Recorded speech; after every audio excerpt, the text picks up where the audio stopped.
The rain had been falling for hours, cold and dirty, turning the roads into thick, sticky mud. In the middle of the busy alien market, people walked fast, covering their heads, avoiding puddles, but no one stopped when they saw her, the poor alien woman lay in the mud, shaking, thin, and covered in filth. Her clothes were torn rags, her hair a mess of wet straw, and her purple skin bruised and bleeding. 2 large alien guards had just thrown her there, like she was nothing. They laughed as they walked away, wiping their hands like they had touched garbage. "Useless thing," one of them muttered. "Not even worth a single credit." People around her kept walking, stepping over her like she was a rock or trash. Some looked at her with disgust. Others didn't even see her at all. She tried to get up, but her arms were too weak. Her knees shook and slipped on the wet ground. Sending her face back into the mud again, she didn't cry, because even her tears had dried long ago. She had no name here, no home, no voice. Only the mud knew her now. Only the cold, silent ground listened, and she was ready to stay there forever. Invisible, forgotten, broken. But then someone stopped, a man, tall and strange looking, different from all the others. He wore dark clothes, wet from the rain, but his face was calm and serious. He wasn't like the aliens around her. He was human, and he wasn't laughing. He was staring at her quietly, as if he was trying to understand something. He stepped closer, slow and careful, like he didn't want to scare her. People watched him now, whispering, confused. Why was a human looking at her? What did he want? He crouched down and reached into his coat. From it, he pulled a small white cloth and a metal water flask.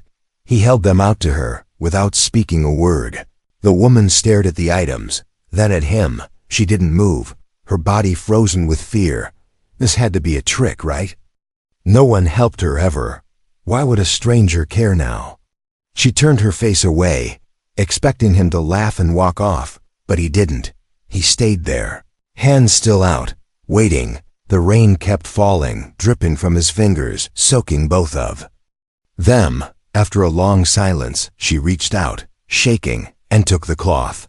Her fingers brushed his hand, and she quickly pulled away like she touched fire. She wiped her face, slowly, carefully, then opened the flask and drank. The water was cold and clean, like a forgotten dream. When she finished, she looked at him again. Her lips opened, but no words came out, only breath. She had forgotten how to speak. The man gave a small nod, then stood up and offered his hand. She stared at it, then down at the mud, unsure. He didn't pull her up, didn't force her. He simply waited, letting her choose. Finally, with all her strength, she reached for him. His hand was warm and strong, and for the first time in years, someone helped her stand. Gasps came from the crowd, some angry, some shocked. Why help her? A voice shouted. "She's nothing but a dirty beggar," yelled another. The human didn't answer. He didn't look at them. He only looked at her, and what she saw in his eyes made her chest hurt. He didn't see a beggar. He didn't see a monster. He saw a person. She couldn't understand it, but she followed him, step by shaky step, out of the marketplace. She didn't know where they were going. She didn't even know his name. But for the first time in forever, someone had seen her. Someone had valued her enough to offer clean water and a helping hand. And that small kindness lit a fire inside her that had almost died. As they walked away into the rain, the marketplace behind them faded into silence, and the muddy street that once swallowed her now watched in silence. Because maybe, just maybe, her story wasn't over yet. She sat quietly in the corner of the small shelter, watching the human boil water on a rusted stove. The roof leaked a little. The walls were made from old metal scraps. But to her, it felt like a palace. She had never been inside anything so safe in years. Not since the day they dragged her out of her family home and tore off her name like it was dirt. The man still hadn't asked her anything. He simply worked in silence, offering her a blanket, some food, and space to breathe. He didn't ask her where she came from or why she was in the mud, and that silence felt strange. almost too gentle, like a trap waiting to close. She pulled the blanket tighter around her shoulders, her skin flinching at the warmth. It was soft, clean, and smelled like old wood and iron, not like the filth she was used to. For a moment, she thought she might cry, but no tears came. Her body had long forgotten how to weep. The human looked over his shoulder, his voice calm and low. "You want more soup?" She blinked, unsure how to answer. Her mouth opened, then closed, and finally, she just nodded. He poured the soup into a cup and handed it to her without making her move. The warmth touched her lips, and her throat tightened. The taste was plain. Just broth and herbs, but it felt like a feast. She drank slowly, like each sip might vanish if she hurried. She remembered a time when she used to serve meals like this to others. Back then, she wore robes made from silk-like threads and golden cuffs on her arms. People bowed when she entered, and her voice could make council members go silent. She was Vera, the daughter of House Thalrix, noble, powerful, untouchable. But all it took was one false letter, one whisper in the wrong ear, and her life shattered like thin glass. She had been accused of betrayal, of planning to overthrow her cousin, the new ruler of her planet. It wasn't true, but truth didn't matter when power was at stake. They stripped her name from records, destroyed her station, and sold her to slavers as punishment. From nobility to nothing in less than a day. She had lived through cages, beatings, and endless nights under open skies with no stars. She had begged once, just once, for help, and they spat at her. Since then, she had learned to keep quiet, to survive in the cracks of the galaxy. But now this human was changing that silence, bit by bit. She glanced at him again, sitting with his back to her, checking a device on the table. He was different, not just in body, but in spirit. Most humans in this part of the galaxy avoided aliens like her, or worse, they used them. But this one, he hadn't even asked for her name. Maybe that's what made her speak. "My name is Vera," she whispered, her voice cracking. The human turned slowly, surprised. She wasn't sure if he heard her, but she said it again, louder. "My name is Vera." He gave a slow nod like he respected that truth. Not like it was a piece of gossip.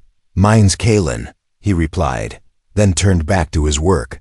No questions, no judgments, just calm acceptance. She stared at the fire, the light dancing across her fingers. Vera, she thought again, like saying it would make her whole. Not a beggar, not a slave, not trash. Just Vera. Outside, the rain had stopped, and the stars began to blink through the clouds. She hadn't looked at stars in a long time.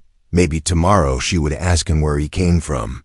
Maybe tomorrow she would tell him more, but for tonight, she sat in the warmth, with a name back in her chest and hope in her bones.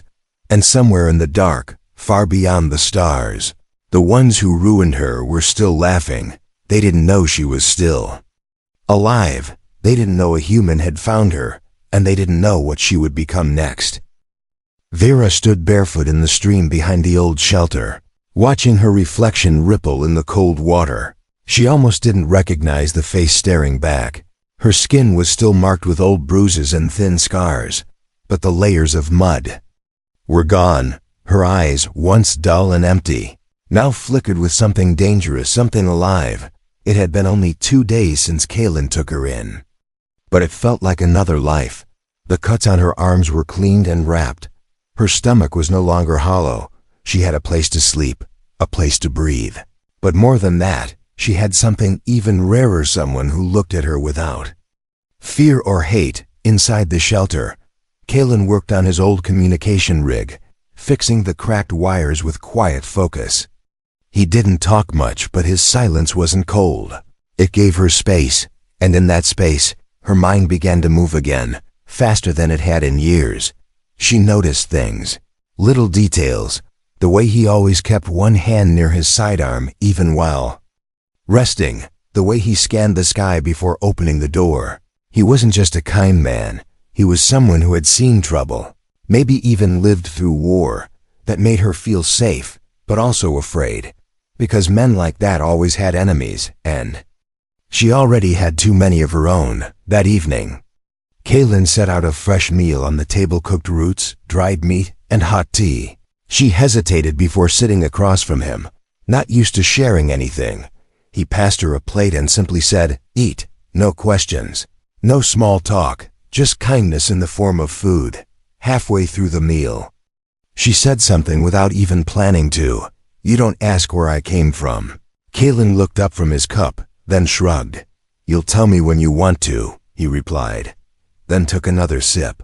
That simple answer made her chest tighten. She whispered, "They called me a traitor." Kaylin paused, the steam from his cup rising between them. "But you weren't," he said without blinking. "No," she answered, her voice sharp and sure. "I wasn't." He nodded again, like that was all he needed to hear. Then he leaned back and looked at her, truly looked at her. "You were someone important, weren't you?" he asked. She didn't speak for a long moment, then gave the smallest nod. "Once," she said, "but not anymore. You're still important." Kaylin said, as if it were fact, not opinion. Her hands trembled under the table, not from fear but because she didn't know how to hold that kind of belief anymore. Before she could answer, the shelter lights flickered, then dimmed. Kaylin stood up quickly and grabbed his scanner. "Something's jamming the power," he muttered, frowning. Vera's heart dropped. She rushed to the window and peered through the cracks. Far off, in the dark valley beyond the trees, she saw them 3 black shapes moving without sound. Shadows with long limbs and heavy boots. Her blood turned to ice. She knew that kind of movement. "Hunters, they found me," she whispered, stepping back from the window. Kaylin didn't ask how she knew he trusted her fear. He started packing supplies without a word. "No time to fight," he said. "We move now." But Vera didn't move. Her feet were frozen, her breath shallow. "I can't run again," she said, eyes wide. "They'll kill anyone who helps me." Kaylin placed a hand on her shoulder and looked her in the eyes. "I'm not just anyone," he said. "I choose who I protect." That simple sentence snapped something inside her. No one had ever said that before. No one had ever chosen her, not since the day her family fell. She nodded, and they stepped out into the night. The forest was wet and cold, branches snapping under their feet as they ran. Kaylin led the way, scanning for danger, while Vera followed with clenched fists. She didn't want to be a burden anymore. She didn't want to just survive. She wanted to fight back. As they reached the edge of the cliff path, she turned and looked down at the forest glowing in the moonlight.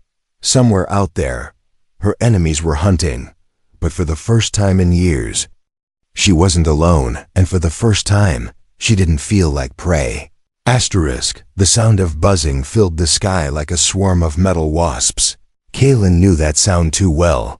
Drones, high speed, high range, and fully armed. They weren't searching randomly, they were hunting, and they were close. Vera crouched behind the rocks, breathing hard, her hands still covered in dirt. She had thought the worst was behind her. She had dared to believe she might be free. But freedom, it seemed, came with a price. The moonlight flashed across the trees as 3 glowing red eyes scanned the forest. From above, Kaylin pressed a small device against his wrist, and the scanner blinked twice. "They're reading our heat," he said quietly. "We need to go colder." They moved fast across the icy rocks, their boots slipping on wet moss. Vera's legs burned, but she didn't stop. She didn't want to be the helpless woman in the mud again. She didn't want Kaylin to carry her. Not this time. Suddenly, a beam of red light hit the ground just meters from them. The rock exploded, sending chunks into the air. Vera fell back, covering her head as Kaylin pulled her behind a tree. He looked at her with calm eyes, but his voice was sharp. "They're trying to pin us, not kill us," he said. "That means they want you alive." Vera's chest tightened. She knew what that meant. The council didn't just want her dead. They wanted her returned in chains, so they could show the galaxy that betrayal never goes unpunished. But she had never betrayed anyone. She was the one betrayed, and now the lie was trying to swallow her whole again. Kaylin opened his pack and pulled out 2 metal discs. He handed one to Vera. "Stick this to your chest," he said. "It'll block your heat signal for a few minutes." She didn't ask questions, just followed his lead. She pressed the disc against her skin and felt a cold wave wash through her body. Kaylin did the same, then signaled her to follow. They slipped through the underbrush, moving like shadows. Behind them, the drones hummed and hissed. Lights sweeping low, one passed just above their heads, close enough that Vera could see the wires under its shell. She held her breath and didn't move. 1 second, 2 seconds, then it zipped away. Kaylin led her through a narrow cave opening in the side of the hill. Inside, it was dark, wet, and cold, but they were hidden. They stayed silent for a long time, listening. No footsteps, no voices, just the wind outside. After a while, Vera leaned against the cave wall and whispered, "This will never stop." Kaylin looked at her, wiping sweat from his brow. "Then we don't run forever," he said. "We make them stop." She wanted to believe him, but fear was heavy in her chest. "You don't understand," she said. "They control everything." Kaylin nodded, then looked straight at her. "I don't need to understand your world," he said. "I only need to know what they did to you was wrong." Vera stared at him, unsure how to answer. No one had ever said that out loud before, not even she had dared. But Kaylin's words felt solid, like armor wrapped around her broken heart. Then a noise echoed from deeper inside the cave, a slow clicking sound, like metal claws tapping on stone. Vera froze. Kaylin reached for his weapon, pulling it slowly. They weren't alone. Something was in the cave with them, something not sent by the council, something worse. Vera felt her skin crawl. It wasn't the sound of a machine. It was breathing, low, heavy, and close. She turned toward the shadows, eyes wide. A pair of yellow eyes opened in the dark, then another, not drones, predators, native to this moon, and they were waking up. Kaylin took one step in front of her, placing himself between her and the growing growls. She grabbed a stone without thinking, ready to fight. The past few days had taught her something new. If she wanted to live, she would have to fight beside him, not behind him. The enemy outside was searching, but something inside was watching, and the cave they had chosen for safety might become their grave. Blood hit the snow like red ink on white cloth. Kaylin fell hard, his body twisting as the sharp rock tore into his side. Vera screamed, but no sound came out. Only air, only fear. The night had exploded with motion, claws and shadows lunging from the cave walls. They had made it outside, but just barely, and now Kaylin was bleeding, too much, too fast. She dropped beside him, pressing her hands on the wound. Her fingers shook, stained in red. "Kaylin," she whispered, "don't close your eyes." But he was slipping. His breath was short, his face pale. The creature that attacked them lay dead a few meters away, its body still twitching from the blast Kaylin fired. But its teeth had already done damage, deep damage. The snow was falling now, quiet and slow. The storm was coming. They had no shelter, no heat, and Kaylin was fading. Vera looked around, desperate. No trees thick enough, no rocks wide enough. Only cold air and silence. She had to move. She had to carry him, but her arms felt weak. Her legs were frozen. Then a voice inside her mind whispered, "No one is coming to save you." She clenched her jaw. She had waited her whole life for rescue, for someone to pull her from the mud. And someone had. Now it was her turn. Vera pulled Kaylin's arm over her shoulder and began to drag him through the snow, step by step, teeth gritted, tears freezing on her cheeks. She didn't care if her muscles tore or bones cracked. He had lifted her out of filth, out of silence. She wouldn't let him die here. Her mind raced, she remembered something Kaylin once said, "There's an old recon shelter nearby." But which way? Left was wind, right was cliffs. She looked at the stars, just as he had taught her. She turned northeast and kept walking. The snow reached her knees now. Kaylin's breathing was faint, but still there, a whisper of life. She talked to him. They moved, not to keep him awake, but to keep herself from falling. "Remember when you made me soup?" she said, voice cracking. "You didn't even know my name, you just helped." The storm howled louder. She could barely feel her fingers now. But then, through the blur of white, she saw it. A small square of metal, half buried in ice. She screamed, not in fear, but in hope, with her last strength. She dragged Kalen through the door and kicked it shut. Inside, it was dark, but not cold. The emergency heat still worked. Humming low, she found a med pack, her hands fumbling. Through the tools, Kalen groaned, opening one eye. "Vera?" "Shut up," she said, pressing the autoseal against his wound. "You're not allowed to die." He gave a weak smile, then passed out. She stayed beside him all night, feeding him drops of water, checking his breath. Her body ached, but she didn't rest. The next morning, sunlight peeked through the cracks in the old shelter walls. Kalen was alive, stable, sleeping. Vera sat by the wall, head resting back.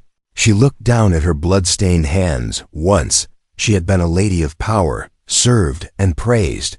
Then, a slave in mud. Mocked and beaten. Now, she was something else. Something stronger, something rising. She had saved him, not with riches, not with titles, but with will. Outside, the snow melted slowly under the first light of dawn. And somewhere in that cold galaxy, her enemies still believed she was helpless. But they were wrong. She was not broken. She was becoming something they would fear. Asterisk, the flame flickered low in the corner of the shelter, but it was enough to see. The pendant in her hand, a round silver piece, worn and scratched, still glowing faintly with old royal light. Vera hadn't touched it in years. She had buried it deep in her coat, hidden like the truth of who she once was. Now, sitting beside Kalen's sleeping form, she held it again, the mark of House Thalrix, burned into her blood, cursed by her.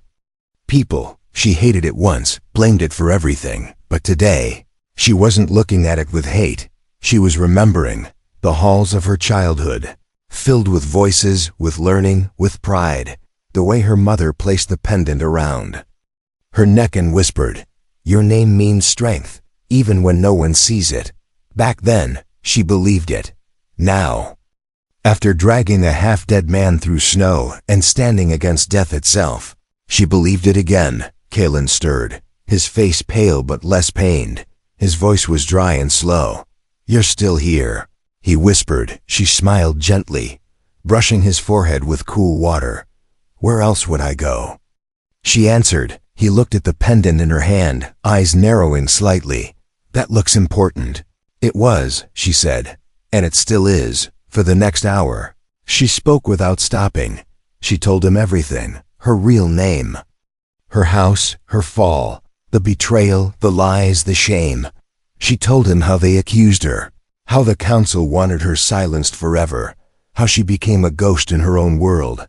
Kalen listened, not as a soldier or savior, but as a friend. When she finished, she waited for him to pull away, to treat her like someone dangerous or cursed. But he just nodded and said, "That means they're scared of you." She blinked, surprised. "Scared?" "Only scared men erase names," he said. "Only cowards hide the strong." She didn't answer right away. She stared at her reflection in the frozen metal wall, and for the first time, she didn't see a beggar. She saw a survivor. "We can't hide anymore," she said at last. "They'll keep coming." Kalen pushed himself up slowly, grimacing in pain but nodding. "Then we stop running," he said. "We show them you're still alive." Vera stood, shoulders straight, back firm.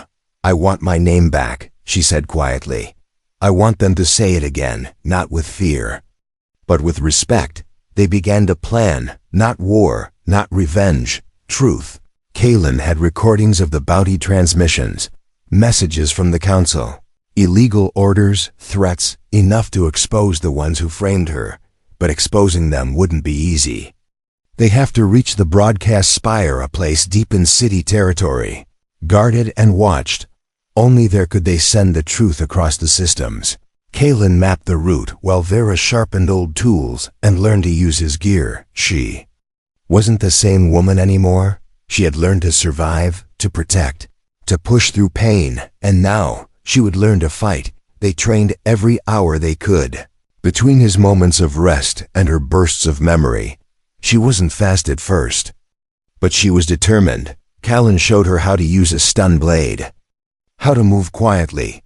She listened, she practiced, and she grew stronger. On the fourth night, she stepped outside under the stars and held the pendant to the sky.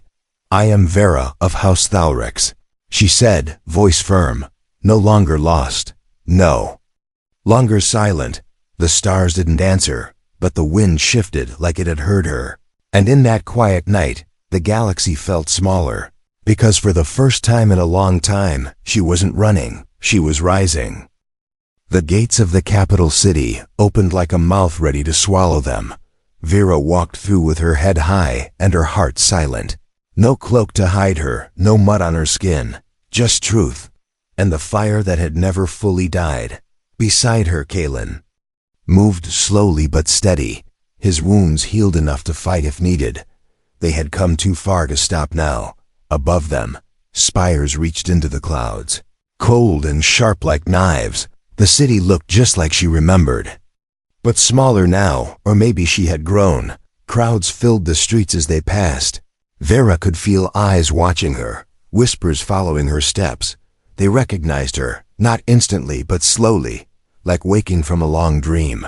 Was that really her? The exiled one? The one they said betrayed the council? Thrown into the mud, sold like trash, forgotten. No, she was not forgotten. She had returned. They reached the broadcast spire just before dusk. Callan hacked the entry system while Vera kept watch, blade at her side. The door slid open with a soft hiss. Inside, the tower pulsed with energy cameras, wires, signals waiting to be set across the stars. They climbed fast, breath tight. Vera's hands trembled only once when they reached the top floor, the same floor she had once stood on years ago, watching her family disappear from history. Now it was her turn to speak. Callan linked the device to the main console. "It's ready," he said. "They can't block it once it starts." Vera stepped in front of the camera. The red light blinked, recording, live, unstoppable. Her voice, calm but sharp, filled the galaxy. "My name is Vera of House Thalrix," she said. "You tried to erase me. You threw me into mud, into chains, into silence. But I lived, and now I speak." She told them the truth about the lies, the false charges, the fear that led powerful men to destroy her name. She showed the messages, the proof, the blood price placed on her head. She spoke not as a beggar asking for pity, but as a woman claiming her voice. The screen behind her showed her face, then the faces of the council leaders who betrayed her. Across the city, screens lit up, shops, homes, ships. Everyone saw, everyone listened. Guards burst through the stairwell, but Callan was waiting. He locked the doors, held them off just long enough. The message finished, the feed cut. The truth was out. Vera turned to him as alarms rang outside. "They'll come for us," she said. "They'll come for themselves first." He answered, smiling faintly, and he was right. By morning the city boiled with voices. Some shouted her name in anger, others in shame, but many shouted in support. Because they too had been stepped on, erased, silenced, and Vera had spoken for them. She stood in the square by midday, hands raised, not in surrender, but in peace. She didn't need to fight anymore. Her story had already cut through the walls, even the ones in people's minds. One of the same guards who once spit near her feet now bowed his head as she passed. Not in fear, not in guilt, but in respect. She had walked back into the city that destroyed her, not as a victim, not as a shadow, but as a name, as a voice, as a woman valued not for status or power, but for surviving it all. And Callan, who once saw her in the mud, now stood by her side, not as her rescuer, but as the one who reminded her she never needed saving, only remembering. As they disappeared into the rising crowd, the city stood quiet for a moment. Then someone whispered her name. Then another louder, then 100 more. "Vera." And the stars above, so far and cold, seemed to shine just a little warmer, because the woman once thrown into filth now walked tall, and the whole galaxy finally saw her.